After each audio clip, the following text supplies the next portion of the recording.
सोलापूर राष्ट्रवादी काँग्रेसचे ज्येष्ठ नेते आणि माजी महापौर मनोहर सपाटे यांच्या अडचणीत चांगलीच वाढ झाली आहे। एका 45 वर्षीय महिलेने त्यांच्यावर फौजदार चावडी पोलीस ठाण्यात विनयभंगाचा गुन्हा दाखल केला होता। त्यानंतर शुक्रवारी त्या महिलेसोबतचा शिवपार्वती लॉजमधील सोशल मीडियावर व्हिडिओ व्हायरल झाला आहे। संबंधित महिलेने दिलेल्या तक्रारीत ती महिला सपाटे यांच्या शिवपार्वती लॉजमध्ये राहायला होती। त्यावेळी सपाटे यांनी त्या महिलेला स्वतःचे व्हिजिटिंग कार्ड देऊन तिचा मोबाईल नंबर स्वतःच्या मोबाईल नंबर वरती डायल करून घेतला।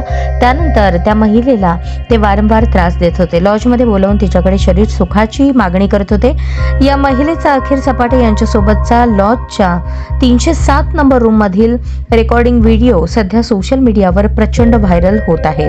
या व्हिडिओमुळे राष्ट्रवादी काँग्रेसच्या सपाटे यांची चांगलीच अडचण झाल्याचे दिसत आहे। व्हिडिओ पाहण्यासाठी ॲडव्होकेट योगेश पवार YP यांच्या फेसबुक पेजवर जाऊन पहा।